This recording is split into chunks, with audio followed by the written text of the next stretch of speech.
आज हम क्लास 7 का चैप्टर नंबर 4 पढ़ेंगे, जिसका नाम है हास्य बाल कवि सम्मेलनम। बच्चों का हास्य कवि सम्मेलन। चैप्टर के नाम से ही पता चल रहा है कि इस चैप्टर में ऐसी बातें हैं जिसे सुनकर बिना हंसे कोई नहीं रह सकता।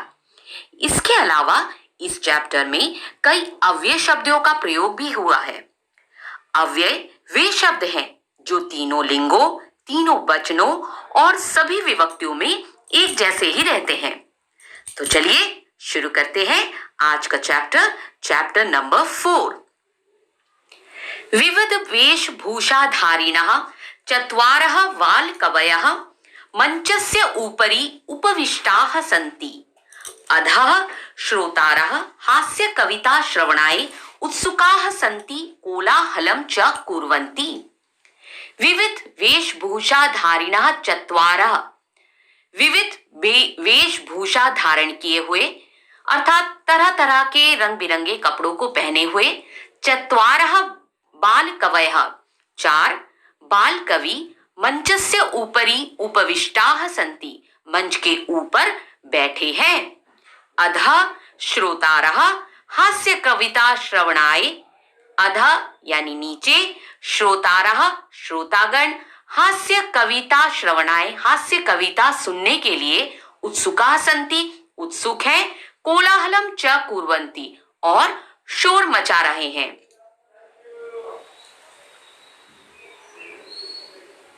संचालकः अलम कोलाहलेन, संचालक कहते हैं अलम कोलाहलेन। अलम एक अव्यय शब्द है, इसका अर्थ होता है बस करो, मत करो। अलम कोलाहलेन, कोलाहल शोर मत करो। अद्य परम हर्षस्य अवसरः, आज बहुत प्रसन्नता का अवसर है। यत् अस्मिन् कवि सम्मेलने काव्यहंतारः कालयापकाश्च भारतस्य हास्य कवि धुरंधराः समागताः सन्ति। यत् कि अस्मिन् कवि सम्मेलने, इस कवि सम्मेलन में, काव्यहंतारः काव्य को नष्ट करने वाले, कालयापकाश्च और समय बर्बाद करने वाले, भारतस्य हास्य कवि धुरंधरः भारत के श्रेष्ठ हास्य कवि समागताः सन्ति आए हुए हैं। यहाँ ऐसे कुछ शब्दों का प्रयोग आपको दिख रहा है जिससे आपको लग रहा है कि ये कैसे शब्दों का प्रयोग है। बिल्कुल सही, ऐसे शब्द इसलिए प्रयोग किए गए हैं जिससे आपको हंसी आए, क्योंकि ये क्या है, हास्य कवि सम्मेलन है। इसीलिए काव्यहंतारः और कालयापकश्च, काव्य को नष्ट करने वाले और समय बर्बाद करने वाले ऐसे विशेषणों का प्रयोग कवियों के लिए किया गया है। एहि करतल ध्वनिना वयम एतेषां स्वागतम कूर्मः, आओ तालियों से वयम हम सब एतेषां स्वागतम कूर्मः, इन सब का स्वागत करें। गजाधरः, गजाधर नाम का पहला कवि क्या कहते हैं, सर्वेभ्य अरसिकेभ्यो नमो नमः, सभी नीरस कवियों को मेरा नमस्कार। प्रथमं तावत् अहम आधुनिकं वेद्यम उद्दिश्य स्वकीयं काव्यं श्रावयामि।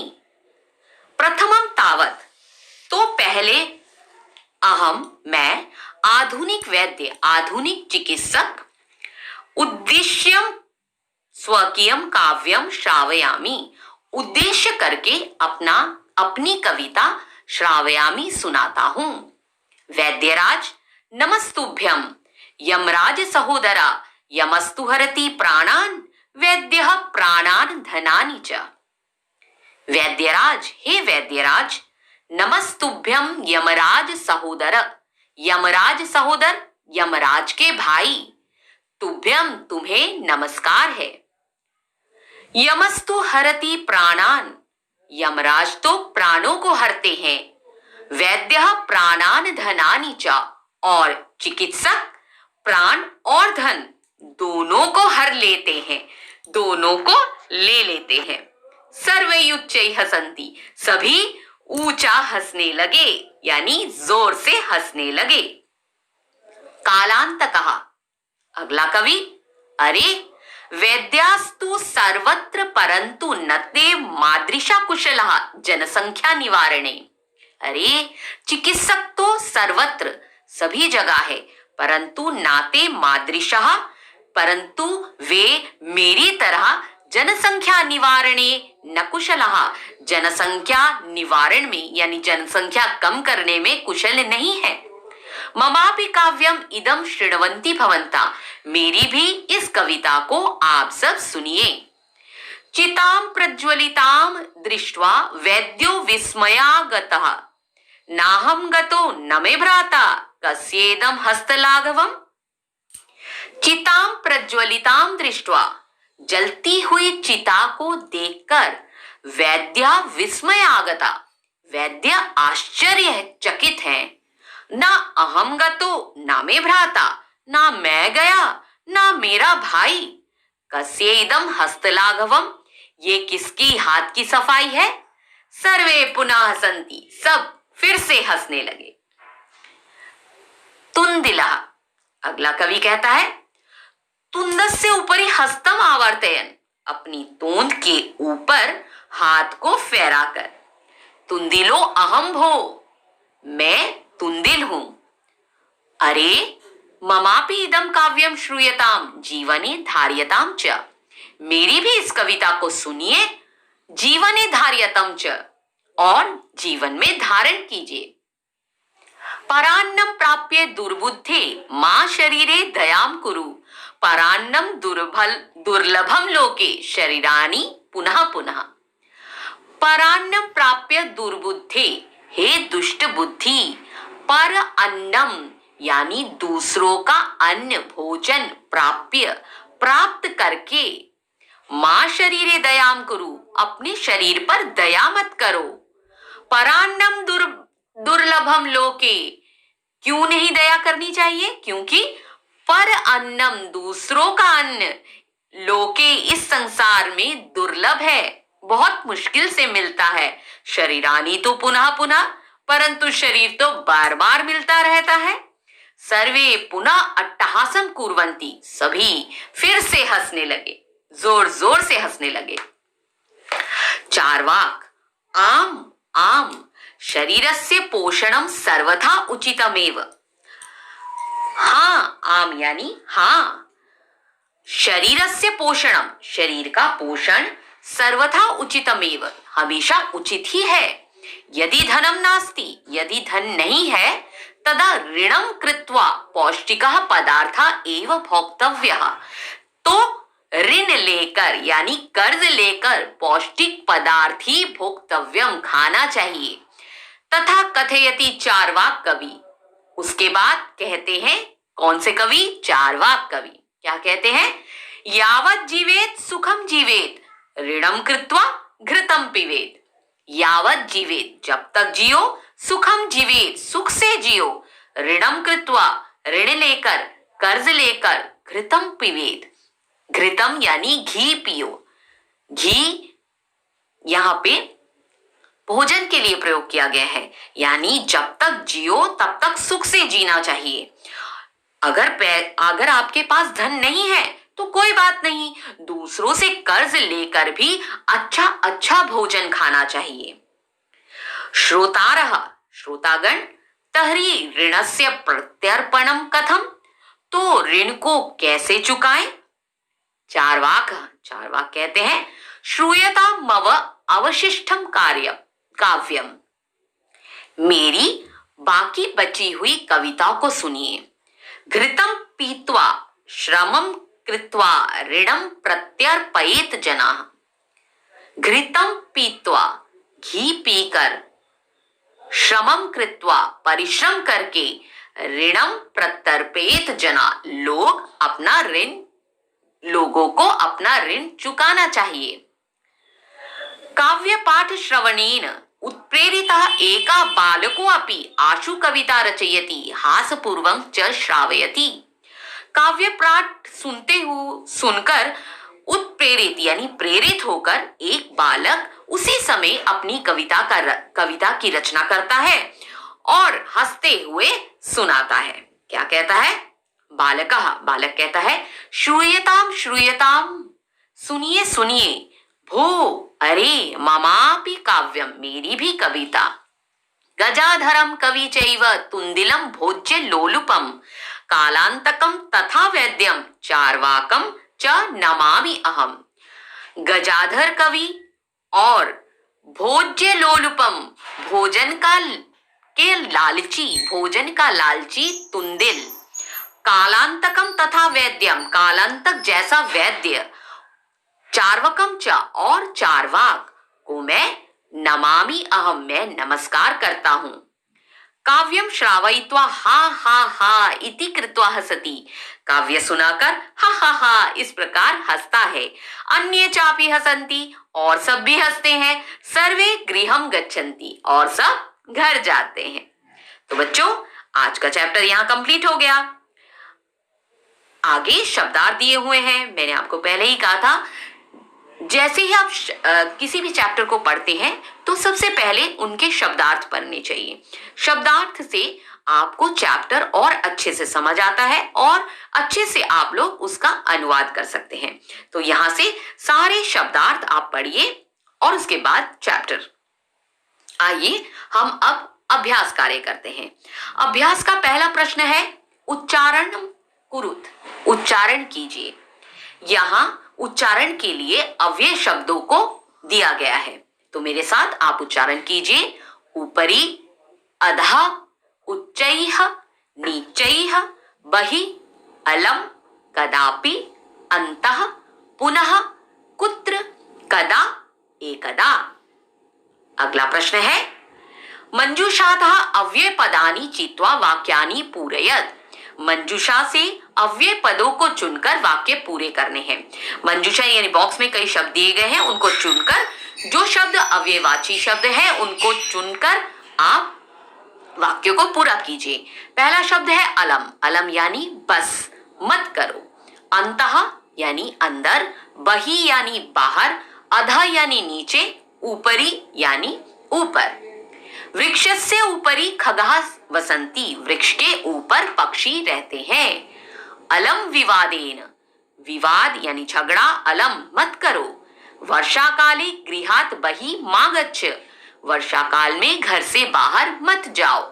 मंचस्य अधः श्रोतारः उपविष्टाः सन्ति, मंच के नीचे श्रोतागण बैठे हैं। छात्राः विद्यालयस्य अन्तः प्रविशन्ति, छात्र विद्यालय के भीतर प्रवेश करते हैं। अगला प्रश्न है अशुद्धम पदम चिनोत।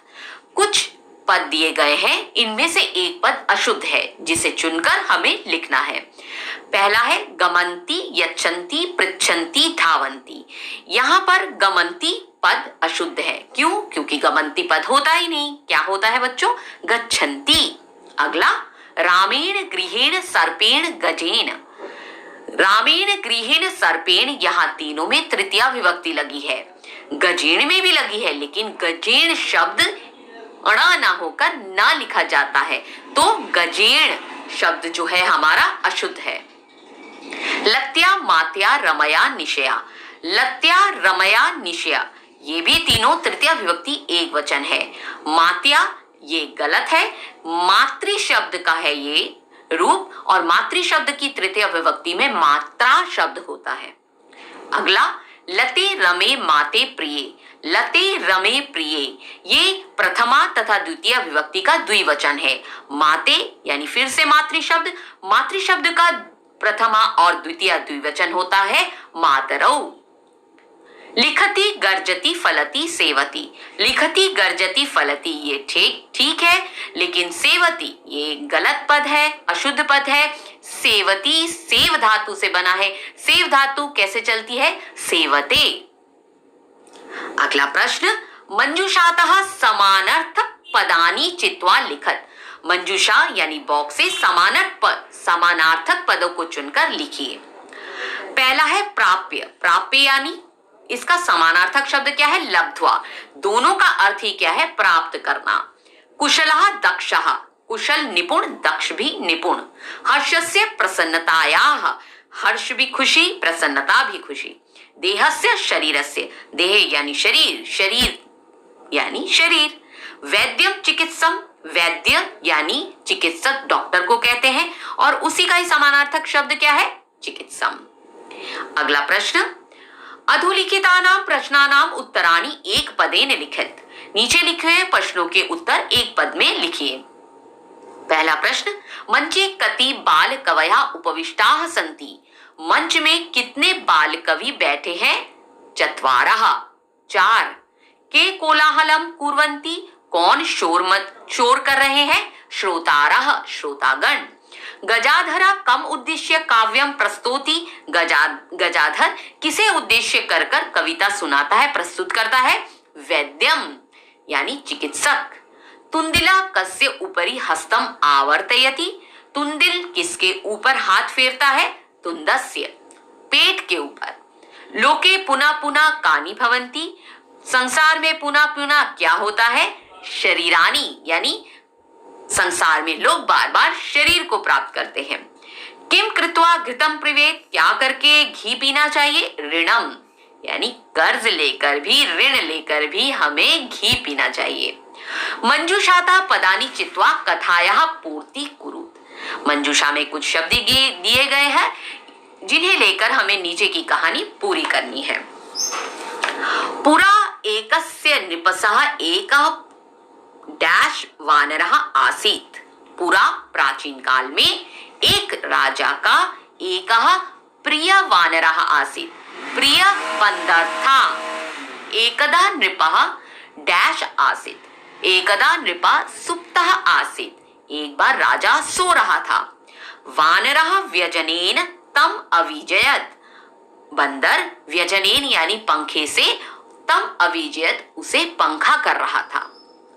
तदेव एका मक्षिका नृपस्य नासिकायाम उपविशत, तभी एक मक्खी राजा के नाक पर बैठ गई।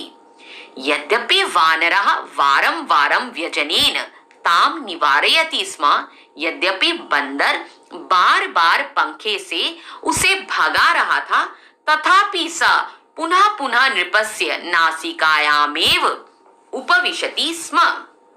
फिर भी वो बार बार राजा की नाक पर ही बैठ रहा था। अन्ते सा मक्षिका हंतुम खड्गेन प्रहारम अकरोत्, अंत में उसने मक्षिका को मारने के लिए तलवार से प्रहार किया।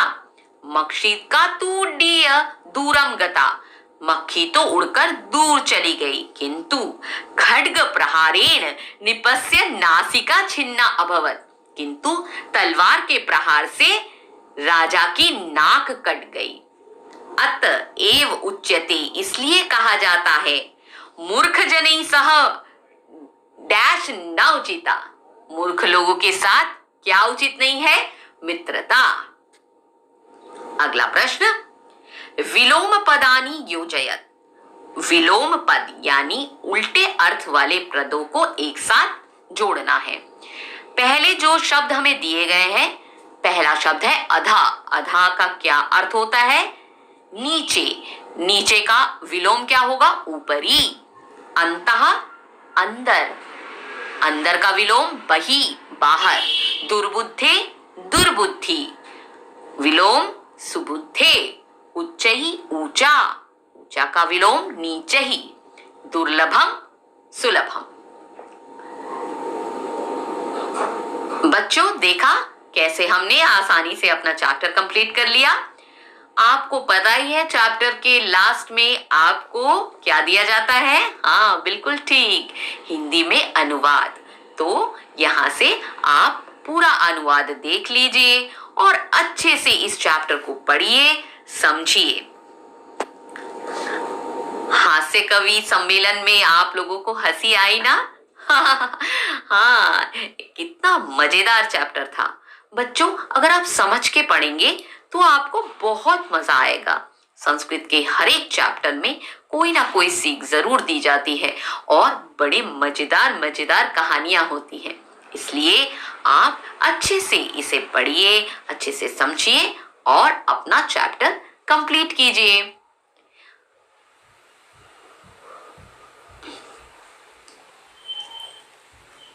अगर आपको मेरा पढ़ाया हुआ चैप्टर पसंद आया है तो बच्चों आपको क्या करना है? हाँ बिल्कुल ठीक, मेरे चैनल को लाइक, सब्सक्राइब और शेयर बिल्कुल ना करना भूलें। ओके, फिर मिलेंगे नेक्स्ट चैप्टर लेकर। तब तक बाय बाय।